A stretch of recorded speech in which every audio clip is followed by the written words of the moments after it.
नमस्ते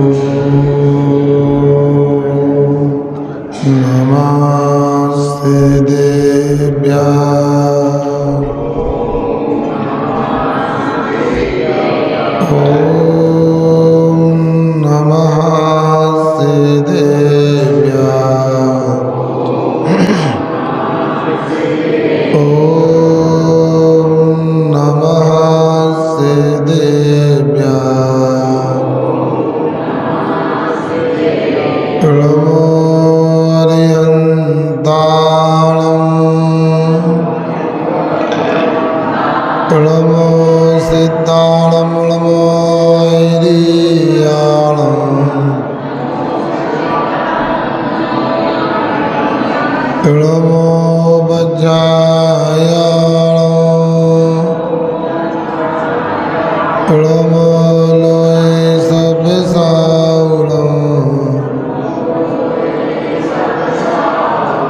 पंच परमेष्टि भगवंतों की मूल नायक शासन नायक महावीर भगवान की आचार्य श्री कुंद कुंद महाराज की आचार्य गुरुवर श्री विद्यासागर जी महाराज की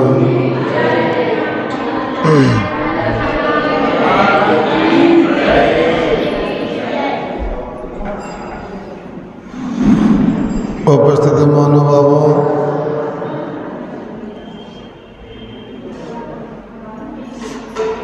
आचार्य समर्थ स्वामी ने रत्न कर्णक श्रावकाचार ग्रंथ की रचना की है। क्यों ठीक आ रही आवाज?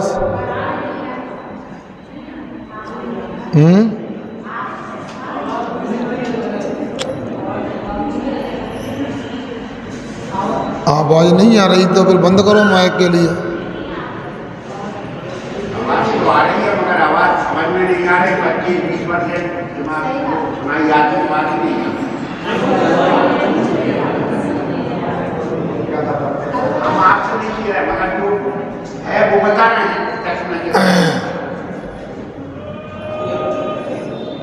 यदि मेरी आवाज आ रही है आपको कानों में तो अच्छे से सुनो। ये जो चर्चा की जा रही है 2000 वर्ष पहले समंत भद्र स्वामी ने इसको कहा है, चर्चा की है। भाई समंत भद्र स्वामी जो सिद्धांत, अध्यात्म, न्याय, तर्क आदि के उच्च कोटि के विद्वान थे। आप लोग कई बार आते हो, आज भी 100 कोई व्यक्ति आए, अच्छा वाला आशीर्वाद दे दो। सुन रहे ना प्रदीप? अच्छा वाला आशीर्वाद दे दो। हमने कहा अच्छा वाला आशीर्वाद नहीं होता और ना ही अच्छा वाला आशीर्वाद दिया जाता, किंतु अच्छा वाला नमोस्तु किया जाता है।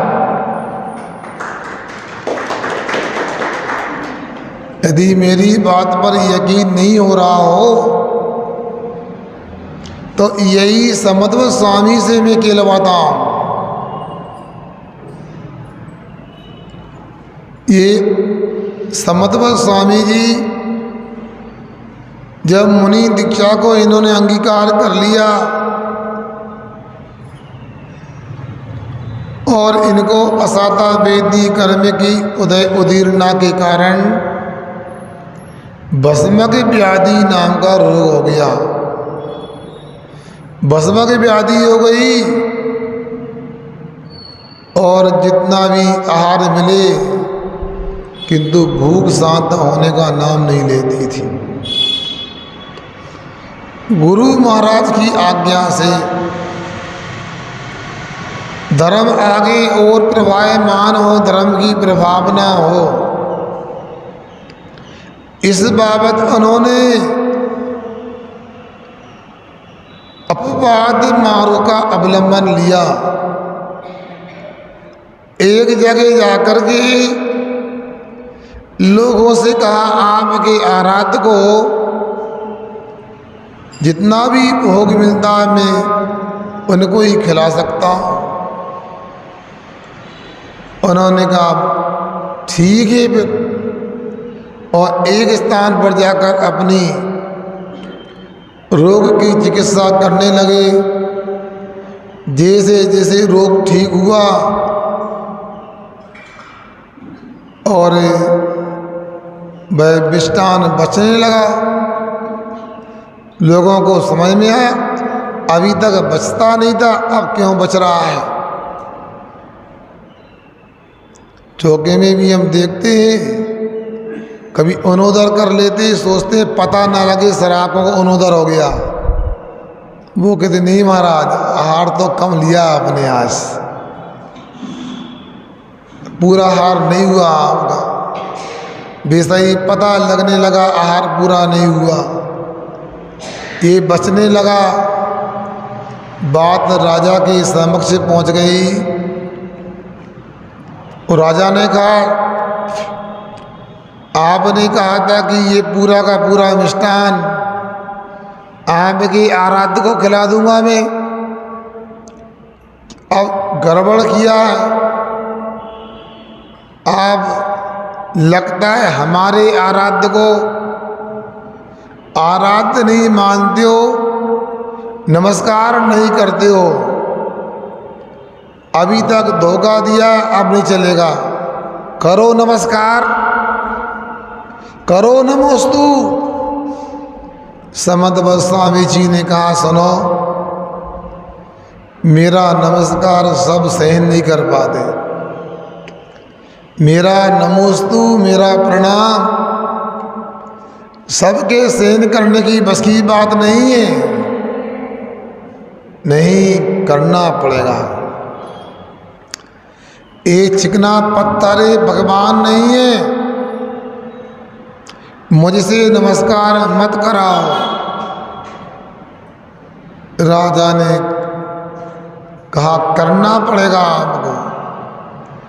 उन्होंने एक एक तीर्थंकर को स्मरण किया। 5 श्लोकों में ऋषभदेव आदि को नमस्कार करके, जैसे ही 8वें तीर्थंकर चंद्र प्रभु भगवान का क्रम आया और जैसे ही उन्होंने कहा, चंद्र प्रभम चंद्रमरीच घोरम चंद्रम द्वितीयम जगदीविकांतम वंदे विवंदम मेधामिसीन्द्रम जनम जतसाय बंदम इस्यांग लक्ष्मी परिवेश भिन्नम तमस्तमोरिव्रस भिन्नम। जैसी तमस्तमोरिव्रस भिन्नम पद का उच्चारण हुआ, पत्थर फट गया और पत्थर के बीच से चंद्र पर भगवान प्रकट हो गया। बंधु अब देखो नमस्कार में चमत्कार हुआ कि नहीं हुआ। और हम लोग चमत्कार को नमस्कार करने जाते हैं। इसलिए जैन धर्म में चमत्कार को नमस्कार नहीं होता। जैन धर्म का मानने वाला वीतराग भगवान को परोक्ष में भी नमस्कार कर देता है तो समद स्वामी की तरह चमत्कार हो जाता है।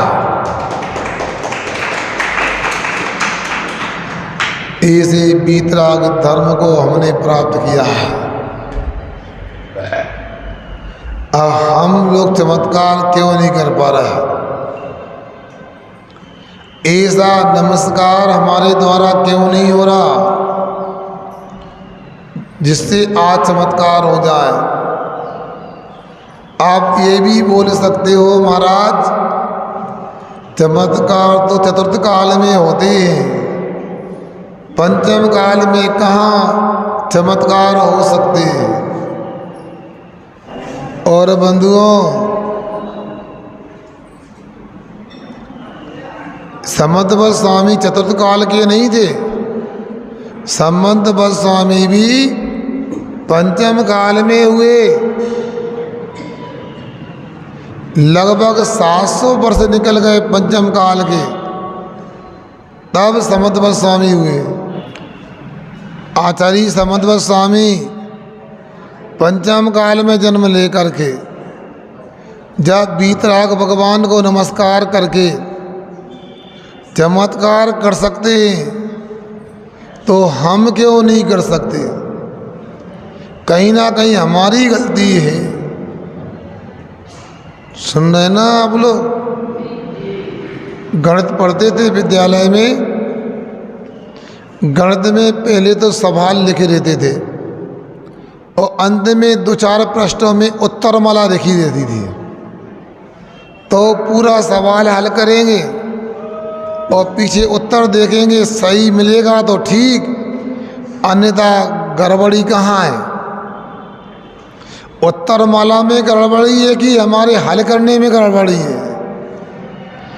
यदि हम नमस्कार करते, हम भगवान के अभिषेक को आते, हम पूजन करते हैं, हम विधान करते हैं और चमत्कार नहीं होता है, तो हमारी नमस्कार आदि में गलती है, सुधार करना चाहिए। इन्हीं समंतबल स्वामी जी ने रत्नगण श्रैवकाचार्य ग्रंथ में लिखा है, अरहत चरण सपरिया मानुभावम आत्मनाम अवदत् भेका प्रमोद मत्ता कुसमे नई किन राज करे।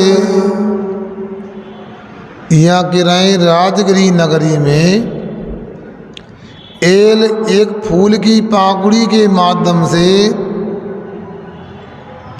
एक प्रफुल्लित मन वाला उत्साही मेंढक के द्वारा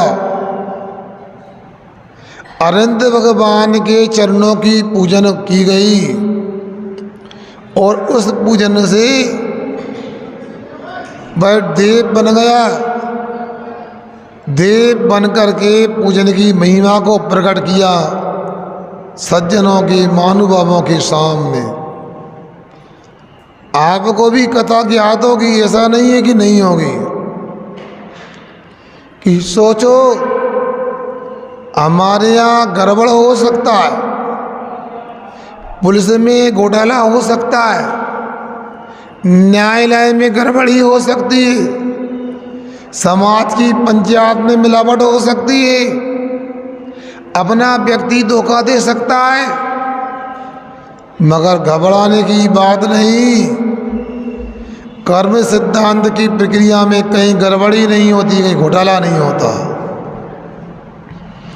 यदि कोई अच्छा है, वह हमारा पुण्य कर्म का उदय है, और बुरा है, वह भी हमारे ही कर्म का उदय है। अपने को कभी भी निमित्त के ऊपर दोष नहीं देना, उपादान की ओर देखना। निमित्त भी सामने ख्याल आए तो अंतरंग निमित्त को देखो, बहिरंग निमित्त को मत देखो। हमारा पुण्य पाप अंतरंग निमित्त है और बाहर के व्यक्ति, बाहर की वस्तुएं, ये बाह्य निमित्त हैं। और सुनो, घबराने की बात इसलिए नहीं होना चाहिए, दुखी इसलिए नहीं होना चाहिए। प्रत्येक रात्रि के उपरांत क्या आता है? बोलो ना। रात के बाद क्या आता है? दिन आता। अमावस्या के बाद क्या आती है? आवाज नहीं आ रही, क्या बात है? अमावस्या के बाद 15 दिन के बाद क्या आती है? पूर्णिमा आती है। मतलब बुरे दिनों के बाद अच्छे दिन भी आते हैं। ये भी कहते हैं कि 12 वर्ष के बाद में घोड़े के भी दिन पलट जाते हैं। जहाँ घूरा लगा होता है वहाँ महल बन जाते।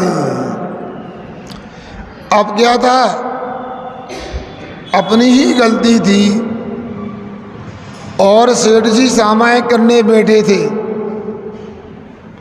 नियम था कि जब तक दीपक में तेल रहेगा, घी रहेगा, तब तक मैं सामायिक करता हूँ। उनकी जीवन संगिनी ने देखा, मतलब सेठानी ने देखा, अरे सेठ जी सामायिक कर रहे हैं, दीपक में घी बढ़ाया जा रहा है, मतलब खत्म हो रहा है, और डाल दो। गर्मी का समय था और गला सूखना स्वाभाविक है।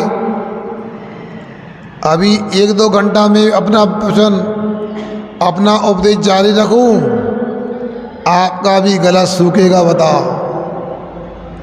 मैं नहीं चाहता हूं कि इतना बोलूं कि आपका गला सूख जाए, मगर गला सूखने से आर्त ध्यान हो गया,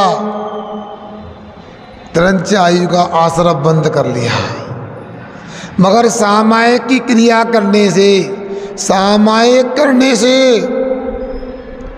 ऐसा साधु पुण्य कर्म का आश्रय बंद हुआ कि भाई सेठ जी का जीव मेंढक तो बन गया, मगर धर्म के संस्कारों को नहीं भूला।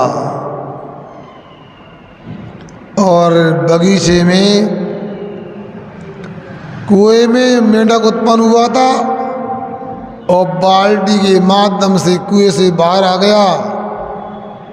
समाचार मिला कि विपुलाचल पर्वत पर अंतिम तीर्थंकर पटेल नगर मंडीदीप के मूल नायक आए हैं।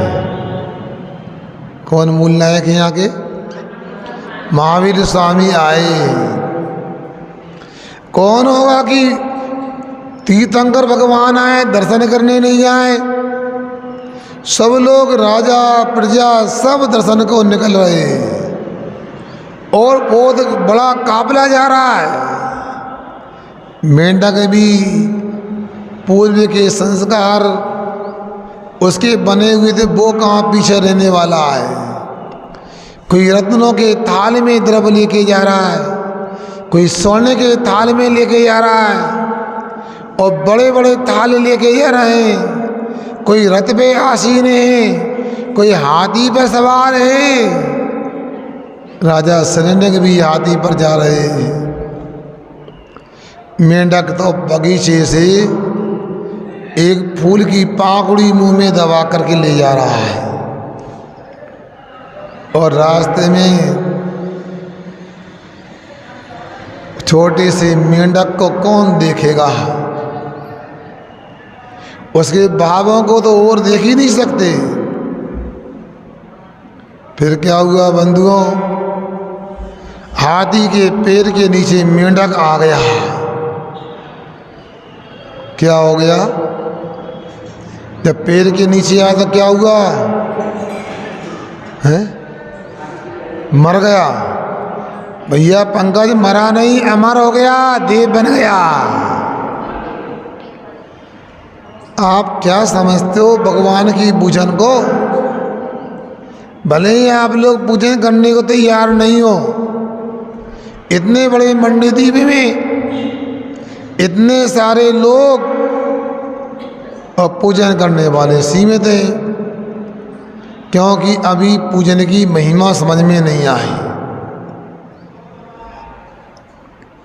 क्यों पूजन नहीं करते मैं पूछूं? महाराज जल्दी दुकान खोलना पड़ता है, ग्राहक जल्दी आ जाते हैं, दुकानदारी करेंगे तो 2 पैसे आएंगे तो घर चला पाएंगे। अच्छा भैया आप पूजन अभिषेक क्यों नहीं करते? जल्दी ड्यूटी जाना पड़ता है हमारे लिए, ड्यूटी नहीं जाएंगे तो घर कैसे चलेगा? मतलब आपको दुकान का महत्व पता हो गया, इसलिए बार बार दुकान खोलते हो, रोज रोज दुकान खोलते हो। आपको नौकरी करने का, आपको ड्यूटी करने का भी महत्व पता है, इसलिए एक दिन भी नौकरी नहीं छोड़ना चाहते हो। काश पूजन का भी महत्व पता लग जाए तो यहाँ मंदिर में जगह नहीं मिलेगी। लगता होगा आपको कि पटेल नगर का बड़ा मंदिर है। पूरी समाज को दर्शन अभिषेक पूजन का महत्व पता लग जाएगा जिस दिन ये मंदिर छोटा हो जाएगा, बड़ा करना पड़ेगा आपके लिए, बताओ। मगर पता लगना चाहिए। भाई कैसे लगेगा? जिनमाड़ी माता के माध्यम से ही पता लगेगा। जैसे बच्चों को माँ अच्छी अच्छी बातें बताती है, सिखाती है। क्यों माता बहनों, अपने बच्चों को अच्छी बातें सिखाते हैं कि नहीं? हाँ, जाने का प्रयास नहीं करना, छोड़ने वाला हूँ मैं। कुछ लोग जाने की तैयारी कर रहे हैं। 9:15 पे छोड़ने का प्रयास करूँगा मैं। जरूर पूजा की महिमा सुन के जाओ। आचार्य समंत स्वामी लिखते हैं रत्नकंठ सरापकाचार में ही पूजन की क्या महिमा है, सुनो। देवादिदेव चरणे परिचरणम सर्वदुख रे हरणम काम दुई काम दायिनी परिचुनियादादितो नित्यम। यहाँ आचार्य महाराज बोल रहे, जो अनंत भगवान के चरणों की पूजन है, जो नित्यम प्रतिदिन की जाती है, विधिवत की जाती है और आदर के साथ की जाती है, आदरता, वह पूजन सभी प्रकार के दुखों को हरण करने वाली है, सभी प्रकार के मनोकामनाओं को पूरी करने वाली है, विषय वासना को जलाने वाली है। क्या बोलो ना? सभी दुखों को हरण करने वाली कौन है? दुकान, नौकरी, बोलो खेती नहीं, भगवान के चरणों की पूजन ही संसार में ऐसी है। आपका मानसिक दुख हो, शारीरिक दुख हो, पारिवारिक दुख हो, आर्थिक दुख हो, सामाजिक दुख हो, कोई भी दुख हो, कोई भी परेशानी है, भगवान का अभिषेक करो, भगवान की एक पूजन करो। आपको देर लग सकती है, अंधेर कुछ नहीं होगी। बताओ क्यों रोते हो? जब भगवान मिले सब ठीक होगा, धीरज रखो। एक मैंने संभवतः रामायण की पंक्ति होगी सुनी थी, धीरज धर्म मित्र अरु नारी आपतकाल परखिए चारी। क्या कह दिया? धीरज, धर्म, मित्र और स्त्री आपत्ति काल में ही परखे जाते हैं। कभी कभी थोड़ा विलंब हो सकता है, किंतु अच्छे काम का तो अच्छा ही फल मिलने वाला है। धीरज रखो। धर्म, कुछ लोग कहते हैं अरे हमें इतने दिन धर्म करते करते हो गया, इतने दिन से अभिषेक पूजन कर रहे हैं, कुछ नहीं मिल रहा। देखो यहाँ पर देर कितनी भी हो जाए, अंधेर नहीं होगी। ईमानदारी से धर्म किया है, बिना कपट के निष्कपट धर्म किया है, अच्छा फल मिलने वाला है। अभी क्यों नहीं मिला? अरे भाई आपको पता नहीं, इससे भी भयानक आपत्ति आने वाली थी,